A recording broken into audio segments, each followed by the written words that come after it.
শ্রীভূমির উন্নয়নের গতি আরও বাড়াতে প্রশাসনকে একগুচ্ছ নির্দেশ মন্ত্রী কৃষ্ণেন্দু পালের।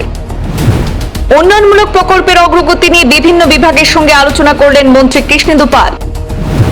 প্রশাসনের শীর্ষ আধিকারিক এবং জনপ্রতিনিধিদের উপস্থিতিতে জনস্বাস্থ্য, সড়ক, বিদ্যুৎ, পঞ্চায়েত, দুর্যোগ ব্যবস্থাপনা এবং পরিবহন সহ একাধিক বিভাগের কাজ পর্যালোচনা করলেন মন্ত্রী।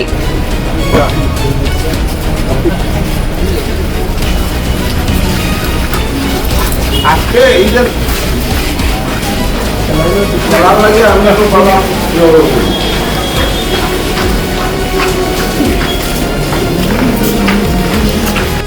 আজকে কয়েকটা ডিপার্টমেন্ট আমি দেখেছি। কোন কোন ডিপার্টমেন্ট আছে শিখতে হবে,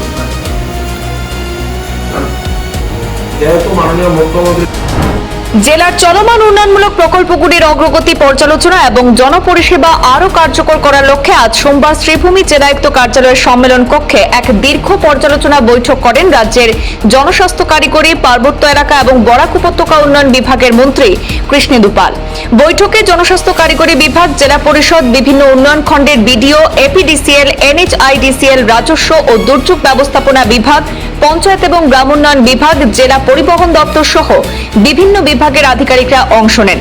আলোচনায় জেলার উন্নয়নমূলক প্রকল্পের অগ্রগতি, পানীয় জল সরবরাহ, বিদ্যুৎ পরিষেবা, সড়ক নির্মাণ, পঞ্চায়েত ব্যবস্থা, অবকাঠামো উন্নয়ন এবং দুর্যোগ মোকাবিলা সহ একাধিক গুরুত্বপূর্ণ বিষয় পর্যালোচনা করা হয়।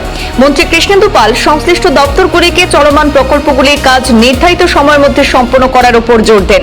পাশাপাশি জনসাধারণের কাছে সরকারি পরিষেবা আরও দ্রুত এবং কার্যকরভাবে পৌঁছে দেওয়ার বিষয়েও গুরুত্ব আরোপ করেন। বৈঠকে উপস্থিত ছিলেন জেলায়ুক্ত প্রদীপ কুমার দ্বিবেদী, জেলার সিনিয়র পুলিশ সুপার লীনা দলে, দক্ষিণ করিমগঞ্জের বিধায়ক আমিনুর রশিদ চৌধুরী সহ বিভিন্ন সরকারি বিভাগের ঊর্ধ্বতন আধিকারিক এবং জনপ্রতিনিধিরা। বৈঠক শেষে সাংবাদিকদের মুখোমুখি হয়ে বিভিন্ন উন্নয়নমূলক প্রকল্প এবং প্রশাসনিক পদক্ষেপ নিয়ে নিজের প্রতিক্রিয়া জানিয়েছেন মন্ত্রী কৃষ্ণেন্দু পাল। চলুন শোনাবো সরাসরি। বিশেষ করে আমার শ্রীভূমি জেলার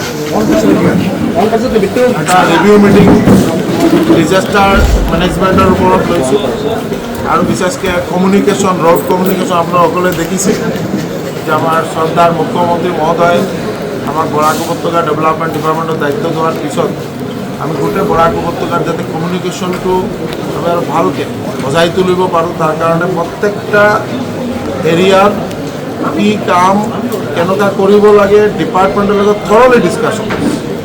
আর এইবার বরষুণটো অলপ বেশি, আপনার সকলেই অবগত, যার কারণে বরষুণ বহুত বেশিকে হয়ে আছে। আজিও 100% দেখাই আছে, অহাকালিও 100% দেখাই আছে।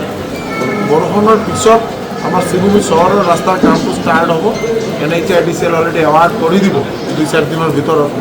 আৰু বিশেষকৈ আমাৰ মালোৱাৰ পৰা আকৌ যিটো আমাৰ বাইপাছ পইণ্ট এইটোৰো টেণ্ডাৰ হৈছে, এইটো এৱাৰ্ড হৈ যাব।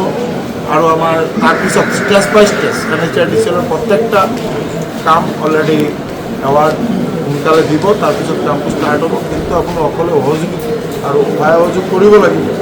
আৰু বিশেষকৈ আমাৰ এই যে ৰেইনি ছিজন, যাৰ কাৰণে তেওঁলোকে ভালকৈ কাম কৰিব পৰা নাই, অলপ যদি ৰেইনটো কম হয় তাৰপিছত ভালকৈ কাম কৰিব লাগিব। আৰু বিশেষকৈ আমাৰ আজি জল বৈঠক কৰিলোঁ।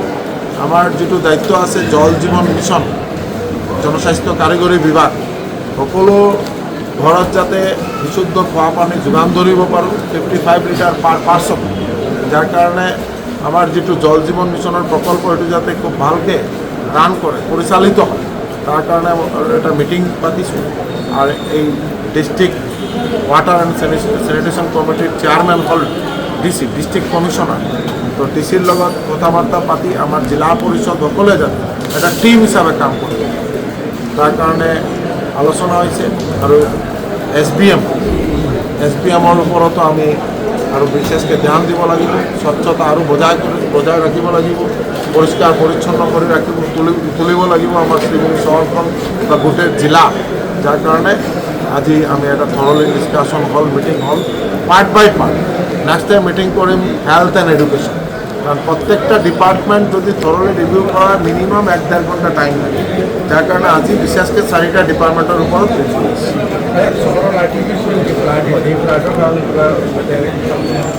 ফ্লাড কালি শ্রীভূমি চহর হয়ে আছে। আর গোটেই ভারতবর্ষের কোনো জায়গাত নাই এনেকুৱা নহয়। বেছিকৈ মানে বৰষুণ হ'লে আপোনাৰ হ'ব ফ্লাড হ'ব, আৰ্টিফিচিয়েল ফ্লাড হ'ব, ৱাটাৰ ব্লকেড হ'ব, ক্লিয়াৰ হ'ব, তাৰপিছত যাতে ৱাটাৰটো আকৌ ওলাই যায় খুব সোনকালে, তাৰ কাৰণে ব্যৱস্থা হাতত লোৱা হৈছে। ভালকৈ মাষ্টাৰ ড্ৰেইন তৈয়াৰ কৰাৰ কাৰণে আমাৰ স্বতন্ত্ৰ মন্ত্ৰী কৌশিক ৰায় মহোদয়ে অলৰেডি অধ্যয়ন কৰি আছে।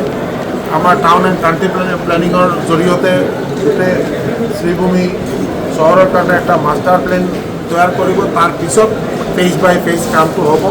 আৰু এতিয়া NHIDCLৰ ভাল এটা ড্ৰেইন বনোৱাৰ কাৰণে তেওঁলোকে প্ৰয়াস কৰি আছে, যাতে শ্ৰীভূমি চহৰৰ যিটো বৰষুণ যোৱাৰ পিছত যে পানীটো ব্লকেড হৈ যায়, এইটো যাতে ধুনীয়াকৈ ওলাই যায়, তাৰ কাৰণে ব্যৱস্থা হয়। জল জীৱন মিছনৰ যিটো কৈছে আপুনি, আমাৰ শিৱুমী জিলাত কিমান পাৰ্চেণ্ট কমপ্লিট হৈছে? এতিয়ালৈকে 81% কমপ্লিট হৈছে আৰু 19%, 19, 20, 22 হ'ব পাৰে। কিন্তু জল জীৱন মিছনটো জনভাগিদাৰী, ইয়াৰে জনতাক লগত লৈ আমি যাতে জল জীৱন মিছনটো আমি ছাকচেছফুলি আমি কাম কৰিব পাৰোঁ, তাৰ কাৰণে জনতাৰ সহযোগিতা বিচাৰিছোঁ আৰু জনতাৰ লগত লৈ জল জীৱন মিছনটোৰ কাম আগবাঢ়ি যাম। আৰু যিমান থাকিলে 2028 ডিচেম্বৰৰ ভিতৰত 100% জল জীৱন মিছনৰ প্ৰজেক্ট কমপ্লিট কৰিম। আৰু উইদিন টাইম ফ্ৰেম, মাননীয় মুখ্যমন্ত্ৰী মহোদয়ে কৈছে উইদিন টাইম ফ্ৰেম আমি যদি কমপ্লিট কৰাৰ পিছত সকলো ৰাইজৰ ঘৰত যাতে বিশুদ্ধ খোৱা পানী গৈ পায়, তাৰ কাৰণে